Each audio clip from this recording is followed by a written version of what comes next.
যে গরম পড়ছে, গরমের মধ্যে একবারে সিদ্ধ হয়ে গেছি গে। পরে কি করবো, মোবাইলে একটা গান ছাড়ছি। গানটা হয়েছে গে এই যে দে, তোমার হাত পাখার বাতাসে প্রাণ জড়িয়ে আসে, কিছু সময় আরো তুমি থাকো আমার পাশে, থাকো আমার পাশে। গানটা হই না, মনের মধ্যে কেমন জানি প্রেম প্রেম ফিলিং জাগলো। আর আমি হয়েছি এমনি সিঙ্গেল সিঙ্গেল থাকতে কি ভাল লাগে, খালি কামড়াই। পরে কি করুম, আপনারা কি মনে করছেন মেয়ে পটামু? আরে প্রেম প্রেম ফিলিং জাগছে, এখন মেয়ে না পটাইলে কেমনি? এই অসময়ের মধ্যে এখন মেয়া কনে পামু? কন দেখি, এই রোদ্রের মধ্যে বাইরেও যাইবার মন চায় না।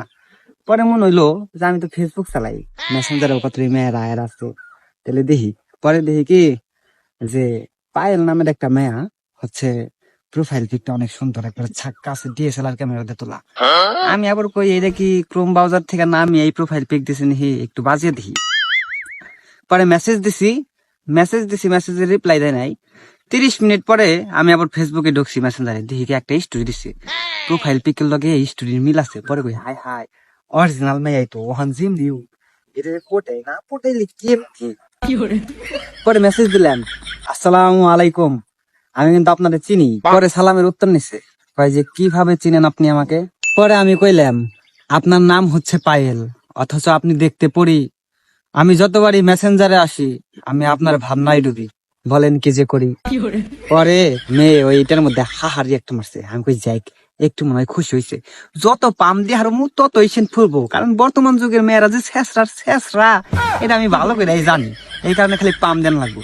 পরে কইলাম যে আচ্ছা বলেন তো আপনার এই সৌন্দর্যের রহস্য কি, আর আপনার আম্মুর একটা ধন্যবাদ দিয়ে। পরে বলে যে আম্মুরে ধন্যবাদ দিব কেন? আমি বলছি যে এত সুন্দর একটা মেয়ে জন্ম দিছে, সে তো একটা ধন্যবাদ পাওয়ার যোগ্য, তাই না? পরে বলে যে আপনি কি করেন? আমি কইছি আমি তেমন কিছু করি না, কিন্তু আপাতত আপনার প্রেমে পড়েছি। পরে কয়েছি আপনার একটা পিক দেন তো। তখন মনে হইলো যে মেয়ে মনে হয় পটবো। পরে কি করুম আমার একটা ছবি এডিট করে গোবরের মতো ছবি আচার বানিয়ে তারপরে দিলাম। পরে ভাই মাশাল্লাহ, আপনি তো দেখতে সুন্দর আছেন। পরে আমি মনে মনে কইলাম যে আসলে আমি সামনাসামনি যে কালার কালা, কিন্তু ফিল্টার মারলে শাকিব খান ফেলি। তখন কয় কি যে ঠিক আছে, তাহলে একদিন দেখা করেন, সামনাসামনি আলাপ আলোচনা করি। আমি বললাম ঠিক আছে, দেখা সাক্ষাৎ করি, সামনাসামনি আলাপ আলোচনা করো। মনে মনে ভাবলাম যে কবে না কবে দেখা হবো। হ্যাঁ পর্যন্ত এই যে ফেরের লাভলি চুনু মেখে একটু ফর্সা হয়, যে কালার কালা, সামনাসামনি গেলে না জানি এই যে প্রেম শুরু হওয়ার আগেই ব্রেকআপ হয়ে যায়। আপাতত যেহেতু লাইনে আছে, কয়েকদিন ধরে মেসেজ টেসেজ করি, রোমান্টিক মেসেজ করি, কবিতা লিখি, ছন্দ লিখি, এগুলা কইয়া পাঠাই, জানি প্রেম গভীর হয়। যদি কালাও দেখে তাও জানি ব্রেকআপ নয়। আপাতত তো প্রেম হইলো।